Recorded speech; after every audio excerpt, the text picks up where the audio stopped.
So, yan. Ready na tayo. Lalagay na natin.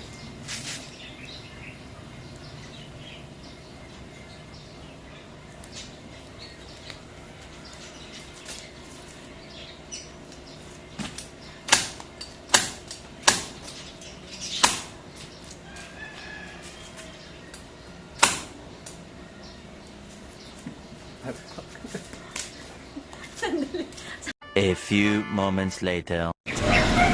Hello, good morning Kabricks. I-flex ko lang yung ginawa kong board basketball ring ng anak ko, si Bricks.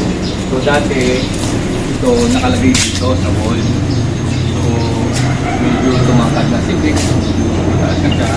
So tinaas ko yung basketball ring niya ng almost 2 meters. Yung sukat ko nasa 1 meter by 8 cm. Yung ring niya nasa 12 meters. So, nung naglalaro kami ni Bricks, napansin ko lang itong kanto na to. Saka yung sa bakod niya is parang unsafe. Ngayon, lalo kong lagyan ng safety protection na yung mga pinaglumaan ko na floor foam, lalagay ko siya dito para maging safety yung yung wall. Hindi siya masyadong pag naumpog, hindi siya delikado paano mag-isip siya. Ngayon yung challenge dito, paano natin ikakabit ito sa wall. So kung yung traditional na gagawin natin, gusto magbabare na tayo, lalagyan natin yung torch, parang tedious yung yung activity, tapos matagal gawin. May nakita kong magandang tools sa Shopee. Ito yun, gun nailer. Gun nailer siya. Ito yung gagamitin kong tools para i-plaster ko yung yung mga old foam sa wall.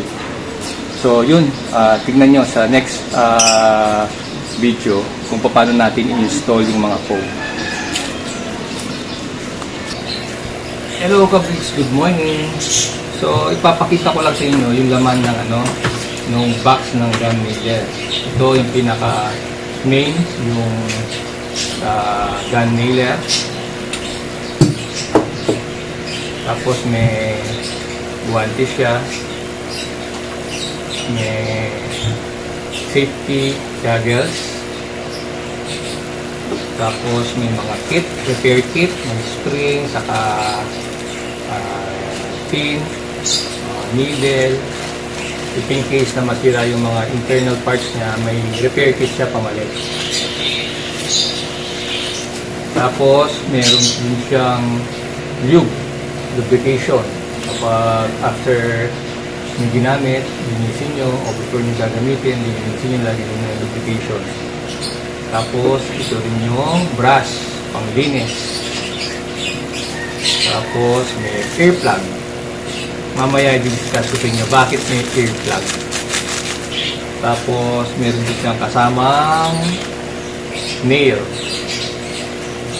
So mga Kabricks, ang lang kasi dito, medyo may konting delikado yung paggamit nito, kaya dapat hindi natin papagamit sa mga bata. Kung mapapasin nyo, yung niya, yung nail niya, sa taas may pulbura yan. Kaya kapag ginamit natin yan, mapapansin nyo, pumuputok, malakas. Kaya may earplug tayo. Mag-earplug tayo mga Kabricks pag gagamitin natin kasi pumuputok siya, malakas. Tapos, itong gun nailer, may adjuster yan. Depende sa paggamit. Kung gagamitin nyo sa kahoy, pwede nyo buksan ito. Tapos, dito mapapansin nyo, is may mga screw siya, 4 na screw. Kapag gusto nyo medyo mahina yung baon ng nail nyo, magbabawas kayo ng screw para sumingaw. ito ibig sabihin naka-maximum siya. Pwede mo siyang gamitin sa semento o sa may mga bakal na medyo manipis na pwede siyang gamitin. Kapag gusto nyo mahina, sa kahoy lang, magbawas kayo ng dalawa. Hindi siya masyadong babaon. So, yun mga kabriks. Ganito lang yung paggamit.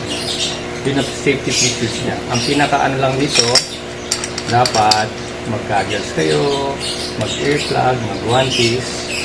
So, yun. Ready na tayo. Gagamitin na natin yung ano natin, gun nailer, para malagay na natin yung safety foam dun sa ilalim ng basketball ring. See you later! Hello, good morning kabriks. Ito na, install na natin yung ano. Yung paglalagay lang ng nail sa ano, sa gun nailer is papatong lang sa dito. Yan, so okay na siya. Tapos, ilalagay natin sa wall. Tapos, ipupush natin forward. So yun, puputok na siya. Tapos, babawin na yung ano, yung nail. Hello, good morning ulit. So, bago tayo mag-start, kailangan natin isuot yung mga safety natin, safety protective device, yung guantes, tapos yung guantes, tapos yung ear plug,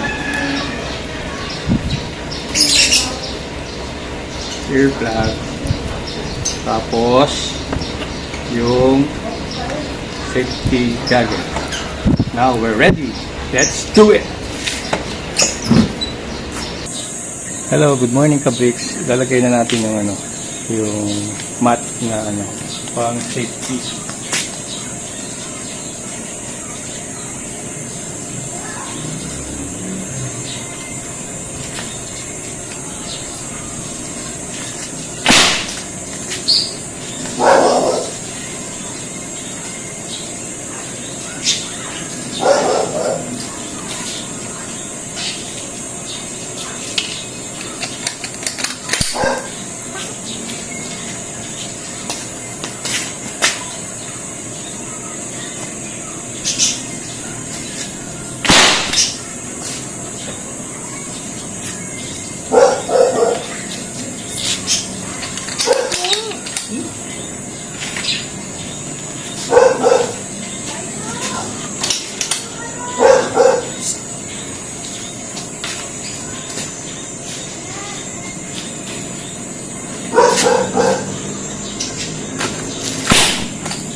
Ayun, bricks. Bricks.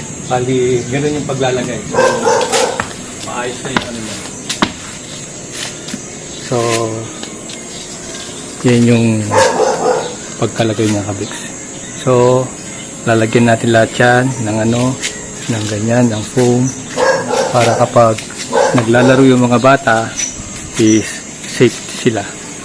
So, papakita ko na lang sa inyo mamaya yung final na pagkagawa nito.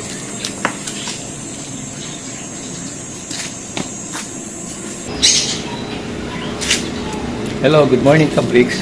So itutuloy lang natin yung ginagawa natin activity. Ito na yung na-install natin na foam. Kung mapapansin nyo, yung nail masyadong baon. So masyadong malaki yung force na ano, ang issue kasi dito kapag ganyan, ang mangyayari, mapupunit yung foam tapos matatanggal kagad. So gagawin natin para hindi siya masyadong bumaon is magbabawas tayo ng isang screw, tapos titignan natin yung ano, baon niya kung maganda na o hindi. Bali dito, gagawin natin, titignan nyo dito sa gun nailer natin, bubuksan natin yung gun nailer, tapos tatanggalin natin yung sinabi ko sa inyo kanina na 4 na screw, 4 na screw yan. So, para hindi siya masyadong bumaon, gagawin natin is magbabawas tayo ng isang screw. Bawasan natin ng isang screw. Yan. So, kung makikita nyo, isang screw binawasan natin para hindi siya masyadong bumaon at hindi mapunit yung foam kapag nilalagay natin. So, subukan natin. Ilalagay tayo ulit. Testingin natin siya. Ayan. Yan. Tapos, lagay natin to.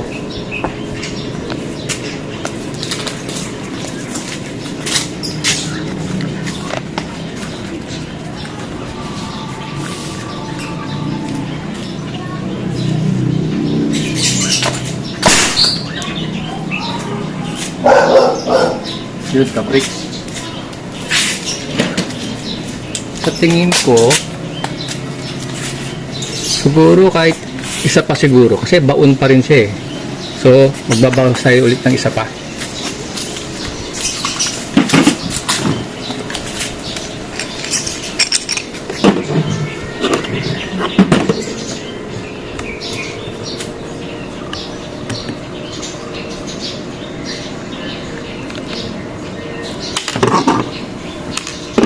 Tago lang natin ito mga kabricks ha, kasi magagamit pa natin yan.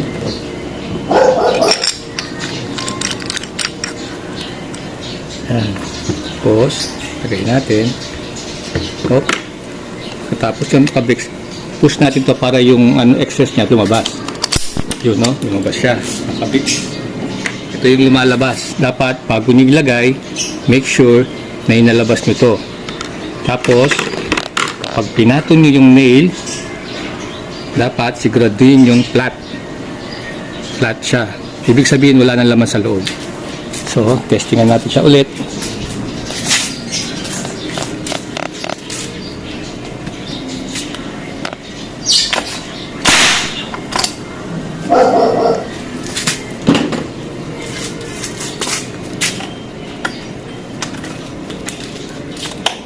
Mahina naman yung baon niya mga kabricks. Kung mapapasin nyo, hindi naman bumaon yung pako.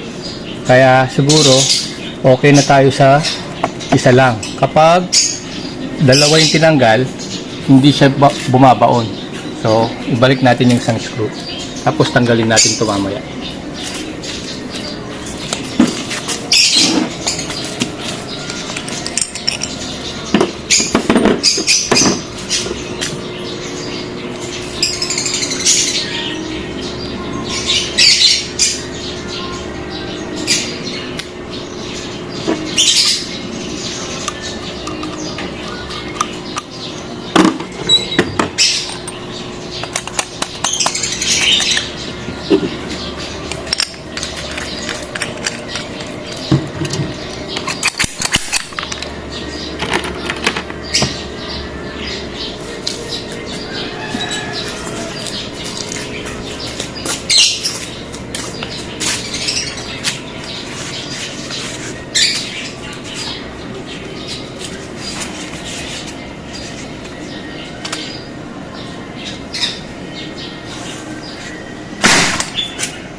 Okay na kabricks.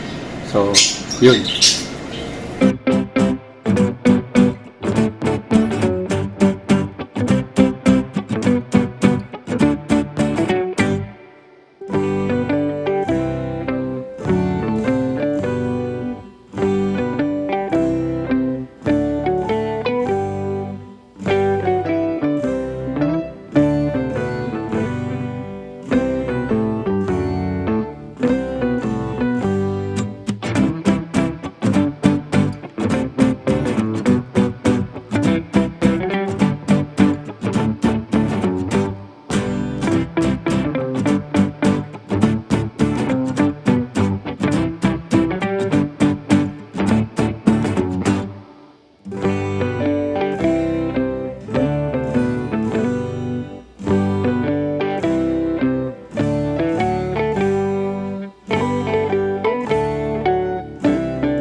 ito, mga kabriks, minsan hindi siya pumuputok.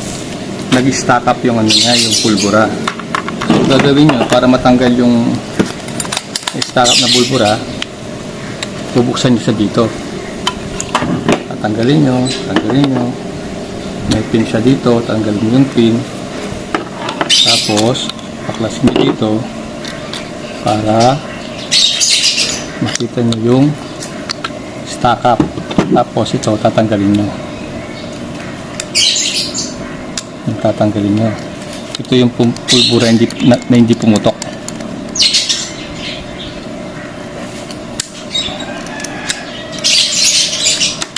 Yun.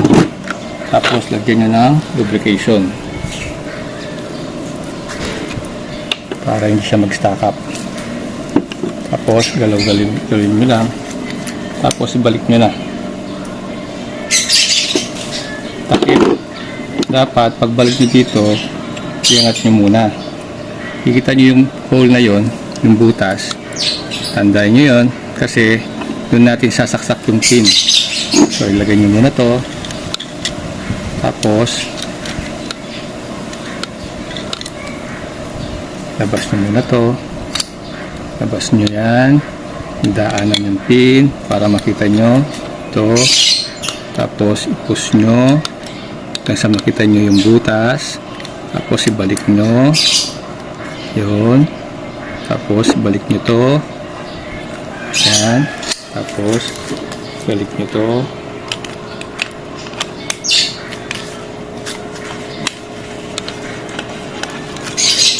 Yan. Kapag ayaw matanggal kapag magkakata. So okay na kabiks. Tapos tuloy na tayo sa trabaho natin mga kabiks.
Ayan ka-bricks, natapos na natin yung project natin sa safety do sa basketball ring ni Bricks. So yung final niyan is tatapalan pa natin ng foam yung mga ulo ng nail para maging safe na lang siya at mabawasan yung impact during nagkakaroon tayo ng bangga dun sa wall.